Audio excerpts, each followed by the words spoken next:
Taboo by Mac Ralston. In my younger years, I had a job at one of those adult superstores. If you're a traveler with a keen eye, then you've probably seen weathered billboards along the highway for similar places. Or perhaps, if you live in a densely populated region, you may have a local store not far from your home.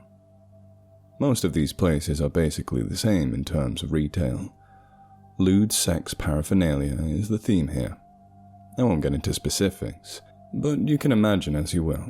Let's just say, don't bring the kiddies. That is why they call them adult superstores after all. With this tasteless assortment of obscenities, you can only envision the types of people the cat dragged in. Not exactly the best clienteles, but the place certainly had its market. They weren't all bad. Some of them were a bit kinky, sure, but not bad people per se. My parents would tell me to avoid the weirdos altogether and told me to never work at the pitiful store. I dismissed their requests, and for once did something of my own accord. Besides, not all of the customers were freaks of nature. For example, one day, in walks this newlywed couple. They couldn't have been older than 23. Admittedly, I was a bit jealous of the happy pair, being myself but a voyeur of their bliss. It was a cute sight to behold, though, and it attracted the attention of our regulars, a bunch of 25-year-old self-denying virgins. You can assume what kind of purchases they were making. The young lovers were sweet. They bought some lingerie for their honeymoon, the bride, that is, and some condoms, and were on their way out. That was one of the few times we ever saw both halves of the couple in the store at the same time. You'd be surprised. Most of the times we get husbands getting a special gift for their wives, which in turn was actually a gift for themselves. I didn't mind ever, of course. I got my $5 an hour. This is 1994 money we're talking here. Sometimes it was a weirdo with a neck beard asking for a sex doll. Thankfully, we had 6 different types, in 4 different complexions. Sometimes it was an elderly couple looking to spice up the relationship. Don't worry, I usually didn't suggest anything too extreme. Sometimes even, it was a family on a road trip thinking we sold toys for their young ones. While we did offer toys, I don't think Junior wanted anything we offered. Apparently, it's my fault that Mum and Dad were too lazy to read the word adult plastered all over the signage. And sometimes, in walks something that changes your life forever. When it happened, it was just like any ordinary day. I had stocked all the shelves in the morning and the place was dead quiet. Probably because it was a Sunday, and everyone was asking for forgiveness concerning their purchases from the prior week. I remember it was a Sunday because I checked the inbox and slapped my own forehead when I realized there was nothing inside. I must have been standing behind the register for a solid hour, doing nothing but chewing on the same piece of gum. Just like my life, I had sucked all the flavor from it, and the only thing left to gnaw on was the tastelessness. That's probably why I was working in an adult superstore in the first place. Then this guy walks in. He was probably in his early 30s with long, black hair. And while his appearance nor presence really matters in this story, what he had does. "Real cute, man. Let's save the Jesus stuff for Sunday school," he said, sliding a VHS across the countertop. What's wrong with it? "You tell me. I can't get off to this," he said, leaning down and grabbing a nudie magazine off the rack. "Here. I'll pay the difference." I apologized to the man as he nodded, and took his magazine to do whatever unspeakable things with. I took a glance down at the tape entitled XXX, and took the VHS out of the sleeve.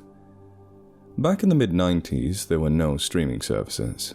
You probably have vague memories of Blockbuster Video, and the back room of the store I worked at was essentially a pornographic version of it. Customers would come in and rent an adult film, and return it within 3 days. It was a pretty novel concept, and it was my job to rewind and clean the VHS sleeves, though I hardly ever did. I was making $5 an hour, remember? And when I say clean, I do mean clean. Some of the sleeves had some wear and tear, to put it gently. Odors and the occasional stickiness were inevitable, which is why I usually didn't touch the things and risk contracting an STD. However, this newfound tape was an exception. I took a glance around the empty store and snuck into the employees' room, which must have been an overhauled janitor's closet, judging by the size of it. Inside the room were a chair and one of those ancient box TVs. I took the XXX and popped it inside the player. It took a solid minute to boot up. Clearly, we employees hadn't used the TV in some time. When it eventually flashed on, the VHS immediately began playing. I reversed it until the screen was black and in play. It started rather abruptly, and immediately I knew something was off. I've seen a lot of pornographic videos, but rarely, especially in those days, do you find one animated, crudely animated at best. The animation was of a smiling sheep. It had wide eyes and bleach white teeth. It bobbed up and down for a moment with whimsical, chipper music. Then its smile melted into a frown as it shook its head in disapproval. Uh-oh, it seems you found a naughty film. Does the Lord like naughty films? Deep within your heart, you know the truth. You know what's bad and what's good. Listen to the good, stay far away from the bad. Then the image faded out, and I assumed it was at this point when the man ejected the tape, because only moments after, another image faded in from the blackness. It was that of a man in an elegant black suit. He smiled, almost embarrassed-like, at the camera. He gulped in a breath, then spoke. If you're like me, you grew up with this nonsense all the time. Stop your sinning, repent, don't have sex, don't do drugs. You know what I hear? Don't be free. Free from religion, and free from God himself. Sheep eat it up like pig feed. I spit it out for the hogwash it is. Maybe you share my persuasions. Perhaps you aren't as sheepish as they make you out to be. Perhaps all you need is a chance. The screen flashed to an image of a group of people, smiling at the camera, standing in front of a large pink building. A hotel of some kind. Text flashed on screen in unison with the group's unified voices. The Hotel of Pleasure, a place to be free. The text and the image faded out, and an address appeared on screen. I paused the tape. What was strange, though, is that the address was listed as a set of coordinates. 25.058 latitude and minus 80.435 longitude. You have to remember there was no Google Maps in those days. We had to use an atlas for this kind of thing, and for what I could gather there was no 25.058 latitude and minus 80.435 longitude. What I mean is the coordinates led to the middle of the Atlantic Ocean, just south of Key Largo, Florida. There was a small island out in the water, a Rodriguez Key, but those exact coordinates led to, well, nothing. I unpaused the tape, and after the coordinates rested on screen for several minutes, the image cut to black again. Then, from the blackness, faded in a video. Keep in mind I've watched this video dozens of times. Whilst I won't go into the gritty specifics, you'll quickly catch on as to why I turned the tape to the police. The video opens inside a modest hotel room. There's a queen-size bed center frame, surrounded by 4 pillars on the corners of the mattress. Tied to the bottom leftmost pillar by a rope stands a small black goat. The goat looks around, somewhat dazed, before it focuses its attention on a door. I assume the connecting door between the hotel rooms. Then, from the other room walks in another, larger black goat.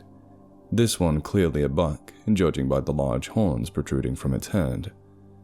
The buck walks over to what I assume to be the doe, and stands on its hind legs, mounting her. I'll spare you the details, but you can imagine the disgust smeared across my face as I pressed fast forward on the TV. After several long minutes of goat sex, the image fades to black. Then another video begins to play. This is where, if you're faint of heart, I advise you to stop reading. Granted, if you've made it this far, you're probably not going to stop now, are you? I kept fast forward on, but don't worry, I saw plenty. The video fades in and there's a dozen or so people in the same room. The goat is still mounted on the dough, and surrounding the animals on the bed, the floors, and along the walls are naked men and women taking part in what can only be described as a mass orgy. Now here's the thing. I've seen videos of this nature before. I do work in an adult novelty store after all. However, what I then noticed made me sick to my stomach. Some of the people in the room were far younger than I first realized. I couldn't tell you the specific ages, but they certainly looked too young to be in that room. Then in the background of the video, I could also make out several people engaging with the animals, though I couldn't tell if they were more goats or something more domesticated like dogs. At this point, I didn't really care. I pulled the TV's cords from the socket and lowered my head, physically sick to my stomach. I, of course, dialed 911 and told the operator everything I could about the tape. Within half an hour, a police officer arrived and retrieved it. I only had to play the first 40 seconds before the officer asked me to eject it. I did, and he sealed it inside of a plastic baggie. He told me to expect a phone call the day following, and I obliged. Let me just say the following day was extremely unsettling. Not because of anything I saw or heard, but rather what I didn't. I never did receive a phone call from the authorities. In fact, to this day, there is no case. I've called dozens of times, but to no avail. Simply doesn't answer. And the officer, along with the tape, have never come forward. For all I know, I imagine the whole thing. What makes this all the worse is what little information I had. The coordinates and the name of the hotel all lead to nowhere. For 5 days straight, I called the local police department. I never got any answers. I pleaded for someone to investigate the coordinates, but all records showed the location was a mere blip in the North Atlantic. After many sleepless nights, I decided that I would go and see if the place even existed. If for nothing else, I needed to determine whether or not I imagined the whole ordeal. Whether or not I was insane, or just being lied to. Somehow I managed to drive 9 hours to the southernmost point of the continental United States, despite my depravity of sleep. I had to convince my shift manager to let me off for the weekend, and the only thing I told him was that I was taking a little vacation to ease my mind due to the events that had transpired. At a certain point, the overseas highway along the Keys offered an unmarked and unnamed exit. It was so hidden, in fact, that my atlas at the time didn't even make note of its existence. I took it, and found my way down a long, one-lane road. The road was seemingly unfinished, to the point where I had to slow down and use my bright beams because the road had no streetlights of any kind.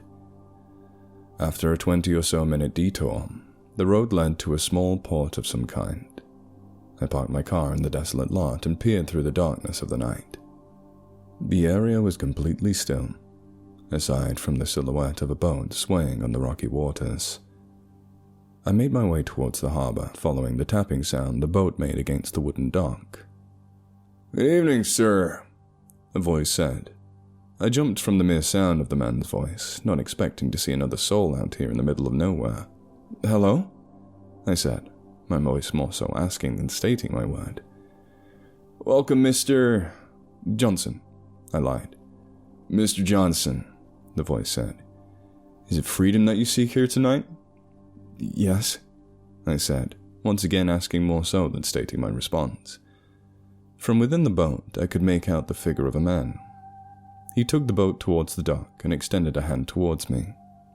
I approached, inching my way through the darkness until he hoisted me onto the vessel.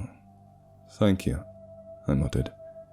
"It's my pleasure, Mr. Johnson," he said, unfastening the rope and turning the wheel of the ship.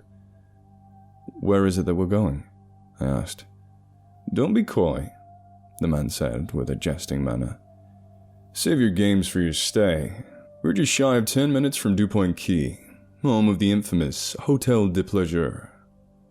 DuPont Quay? I asked, holding up the trembling atlas in my hands, scanning the bayside for the name in the dark. Oh, you won't find it on there. Monsieur Dupont loves his secrecy. Get in with the right crowd and see what kinds of secrets you can hide. Secrets? You seem like a man with many questions. Hotel de Pleasure was a gift of Dupont's to his late wife, you see.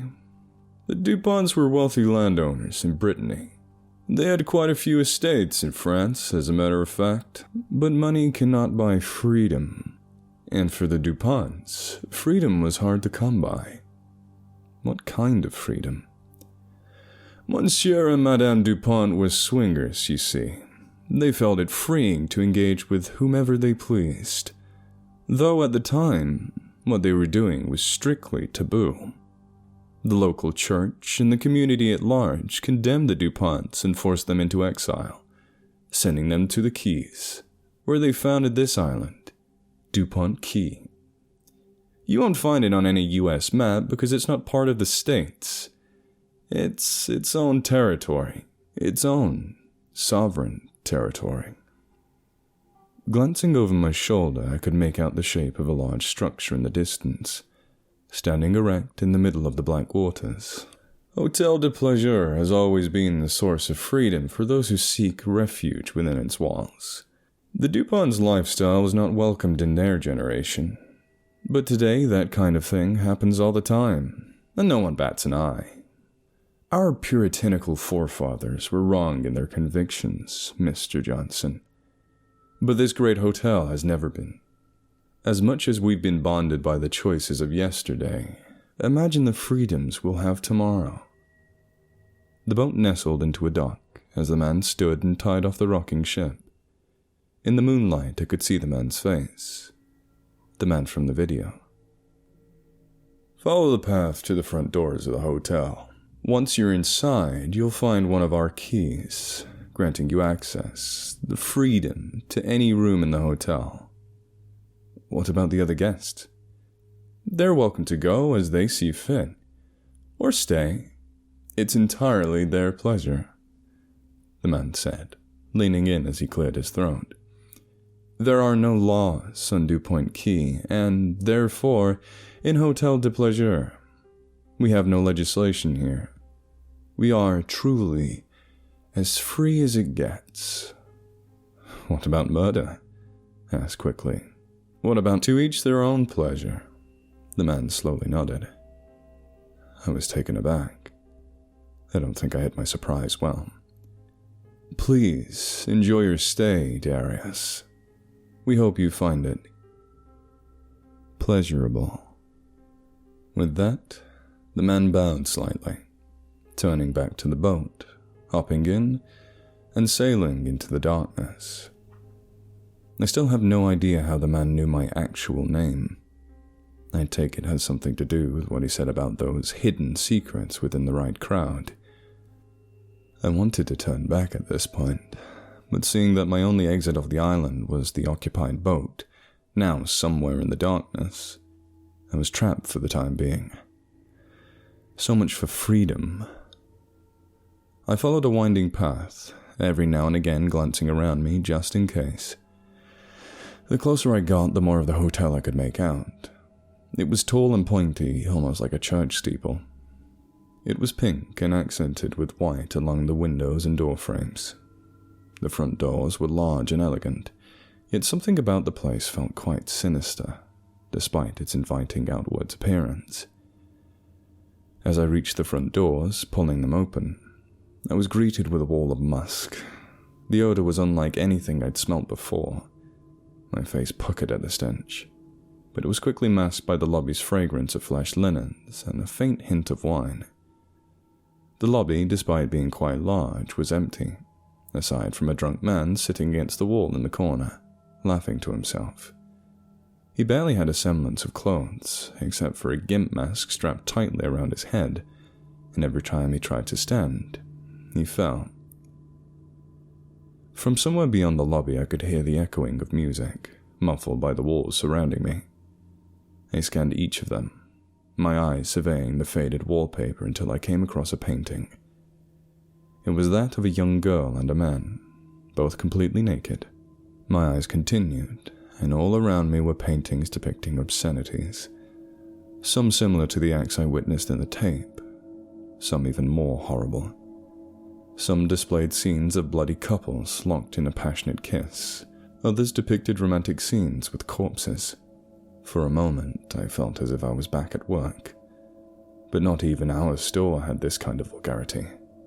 "You're not gonna touch this!" The drunken man snapped, waving his empty glass above his head with a burp, muffled by the bondage mask. "No, I'm not," I said. The man started cackling. "I knew I liked you from the minute you stepped in here." I nodded and walked past him, approaching a desk with a rack of keys atop it. Each one looked identical to the last. I grabbed one and approached an elevator. I had no idea as to where I was going, but there was only one button. As I waited for the chime, I took one last glance around the lobby, noticing something I hadn't before. Next to the desk, perched atop a monument-like podium, was the black goat from the video. It had been stuffed, standing on its hind legs. One of its hooves was raised into the air, as the other pointed to the ground. Despite already being a strange sight, what made the taxidermized buck weirder was that it was anatomically correct. Not for a goat, though, but for a human. Both female and male. The elevator chime snapped my attention from the beast, the door moving aside to reveal a homosexual couple kissing passionately. Clearly my face couldn't hide my shock, because one of the men turned to me and gave me a dirty look. The couple pushed past me and continued into the lobby. You have to remember, at this time, homosexuality was far more closeted than it exists today. Most people then didn't display their passions to me as these two men did.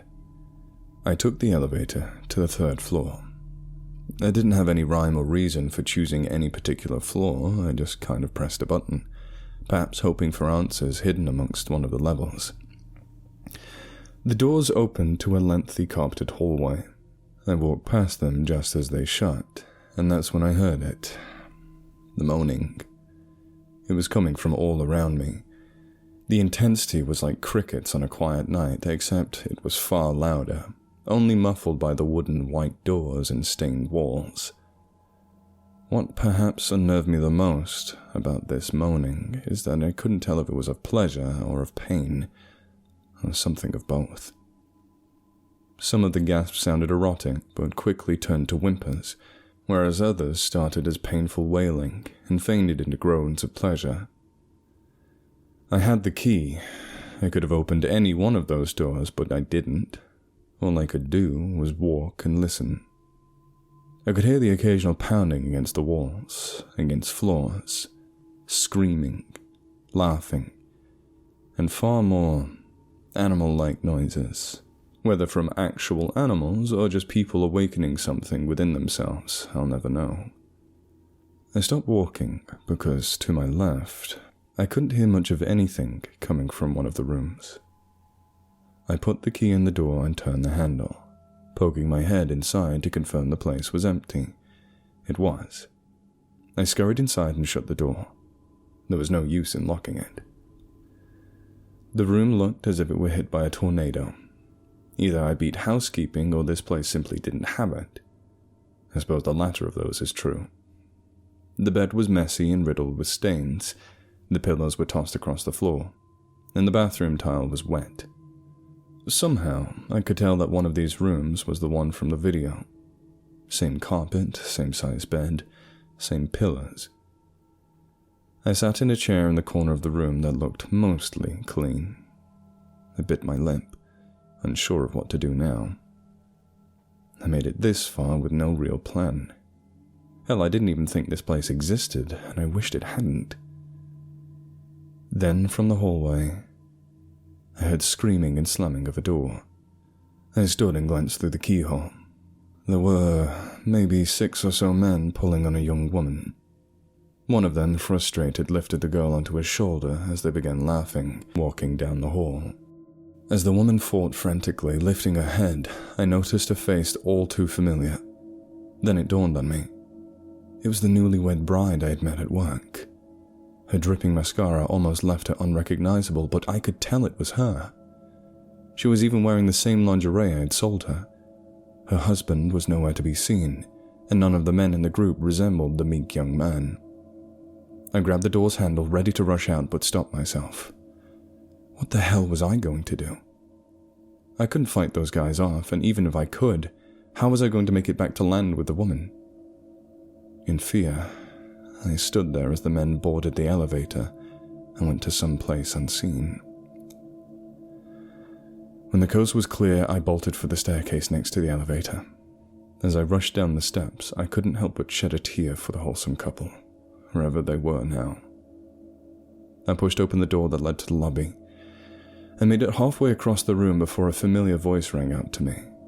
"Leaving so soon?" the man from the boat said, stepping in front of the stuffed goat and wooden desk. "What kind of place is this?" I muttered. "I already told you, Darius. This is freedom." "No," I said, shaking my head. "These people aren't free. They didn't consent to any of this." "Yes, they did," the man said, stepping forward. "They know the price of freedom. It always requires a sacrifice. Some of our guests have given up their bodies for the benefit of others, and I can't think of a more beautiful thing." The man turned to face the stuffed goat, lifting his head with a smile. "Our little friend here symbolizes harmony. Harmony between man and animal, male and female, good and evil." "But what is man? What is animal? Who defines what male and female are? What makes something good or evil? We have the freedom to choose, Darius." The elevator chimed, and as the doors opened, I couldn't believe my eyes. It was a group of women, scantily dressed, peering seductively at me through the open doors, waving at me, winking at me. I couldn't resist looking. "But you haven't felt free in your entire life, have you, Darius? Always a slave to appearances, always a slave to fear, always a slave to God himself," he said, gesturing with one hand towards the open elevator. "Every day you help people find their pleasure. It's your job. Why not find your own pleasure, Darius? Be true to yourself, even if just for one stay." My look of concern slowly faded, as if the man told me something I wanted to hear. Maybe I had overreacted this entire time. Maybe the man's pleas were genuine. I was, after all, trembling still. A slave to fear, as he called it. I had been leading a life of submissiveness, stripped of passion and pleasure. All I ever did was watch other people's euphoria, never experiencing it for myself. I'd always left my choices up to my parents, my bosses, whomever, and for whatever reason, this stranger was offering me a chance to freely choose for myself. That night was the best night of my life. I feel no shame, no guilt, no remorse for what transpired. I've learned to let go of those emotions. For the first time, I had been free. And since that night, I live differently. I'm not subjected to the rule of right or wrong, good or evil. They don't exist. All that matters is the self. Myself. Darius, and how I feel. How I'm pleased. Maybe you, too, are tired of denying yourself? I might be talking to one of those 25-year-old virgins I met so long ago. But you still haven't changed, have you? Maybe your lover, spouse, or significant other isn't pleasing enough. Maybe you're into some taboo stuff. Maybe you just need a place to be free. even if for just one stay.